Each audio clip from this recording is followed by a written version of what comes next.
In today's video, we're discussing the changes that have been made to the PC version of Blessed Unleashed.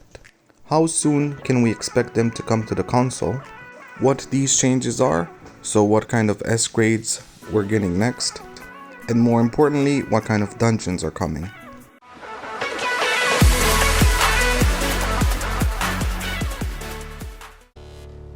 So, as of 28th of October, PC got a new patch. With this new patch, they released a note on Steam letting everybody know about the changes. So throughout this video, I'll reference it, and I'll also leave a link in the description below for you guys to read it at your pleasure. Before moving on, however, I want to make a disclaimer. All that I'm about to tell you is based on what they've posted in the patch notes. Also, most of the things are just my speculations, and you have to keep in mind that any of these changes might be subject to change by the time they reach console. So let's start at the beginning. There's gonna be a big change to how the dungeons work. To start, they've added a few more dungeons to the time dungeon table. Some of them will keep the same requirements, while others will be exclusive to level 40 plus. This here is how time dungeons are shown right now, and this gives you an idea of how the time dungeons are gonna look after the patch.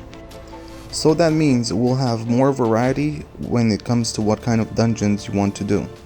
But also, they're trying not to exclude the people that haven't reached endgame yet. So for example, somebody that's not level 40 yet and doesn't have 1500 gear score can still do the Infernal Kitchen for Abyssal, while somebody that is level 40 plus and has enough gear score can still do both Infernal Kitchen and Hall of the Eclipse. And the same stands for doing the lair challenges. If you're over 40 plus and have 1500 gear score, you can do the new dungeon. Now let's talk a little bit about the S plus equipment. As you can see, you'll only be able to acquire these from the level 40 plus lairs and dungeons. The only difference that these new items will have is 2 options instead of 1. So for example, when you see an item saying in blue that it gives you 35% critical hit damage, it also has an additional option, so it can have critical hit rate on top of critical hit damage.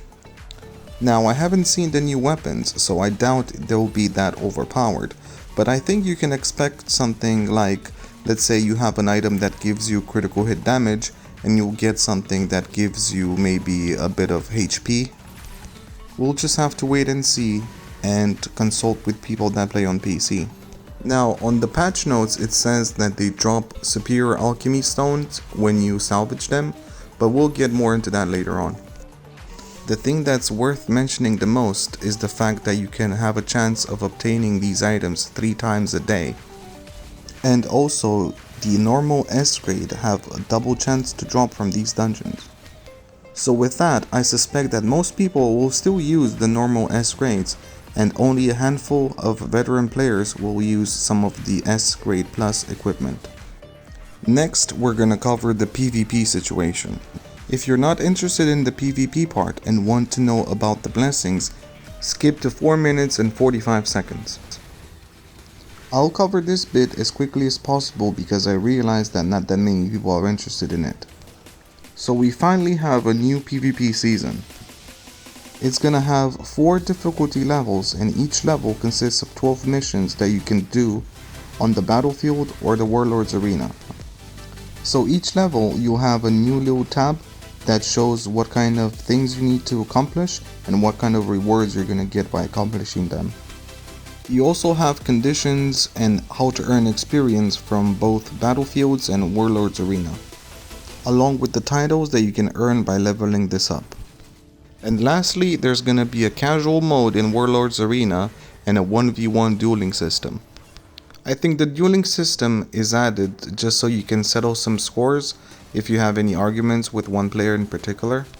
And the casual mode in Warlord's Arena, I think it's a response to people complaining all the time about people stacking it or having an unfair advantage. Now, let's talk a little bit about the changes that they've done to the blessings. First up is the Crusader. Overall, it seems that the Crusaders are getting a bit of work done in relation to how they use their skills in comparison to their combos and blessings.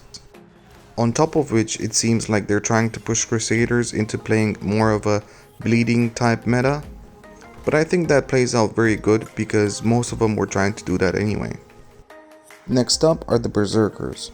Now in this new patch, it doesn't seem like they focused too much on the Berserkers. It seems like they felt that they were fair as they were and they didn't need much improvement. They're only getting a little bit more duration on their skills and a tiny bit of damage increase. Next up is the Superior class. Valor is getting a huge boost in damage on Tempest Shot. Flashing stacks are much more easy to get. And reducing the cooldown of Tempest Shot is a bit easier now. For Wolf, Fully Prepared gives a little bit more attack power now.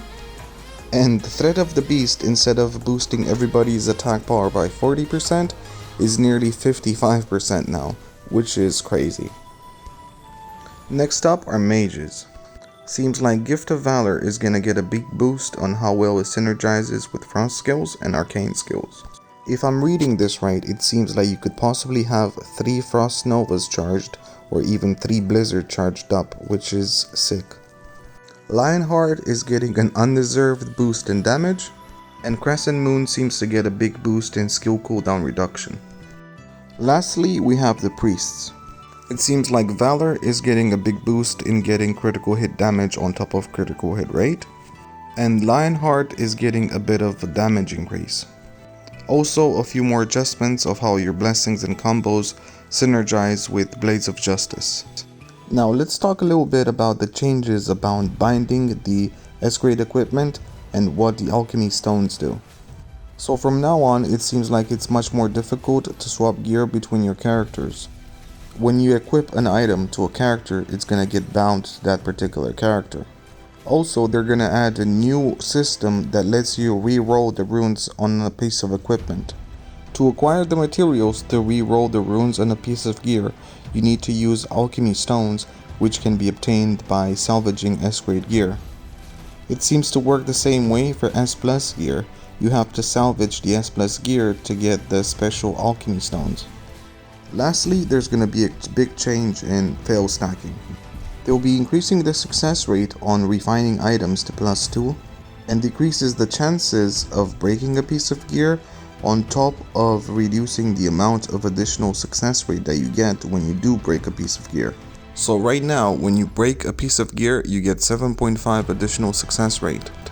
If you just fail at the licensed enhancer, you get 5%. With this new patch, you only get 2.1 instead of 7.5 when you destroy a piece of gear, and only 0.7 instead of 5 when you just fail it. So keeping in mind the fact that they've boosted the upgrading chance of up to +2 and decreasing the amount that you get when you fail is gonna be much harder to get a fail stack. So in conclusion, when can we expect to get this patch on console? Do we have to wait 2 months just like we waited for the previous patch? Well, the short answer is no. From what they said on Discord, when we updated to the Awaken patch, a lot of the groundwork was there already. The updates that they're bringing now are based on that groundwork. So realistically, the only things we're waiting for right now is for the console publishers to verify and possibly do a bit of debugging from the PC to the console version. And with that, we conclude our video. If you haven't yet, you might consider subscribing to my channel because I post updates and guides on Bless Unleashed regularly.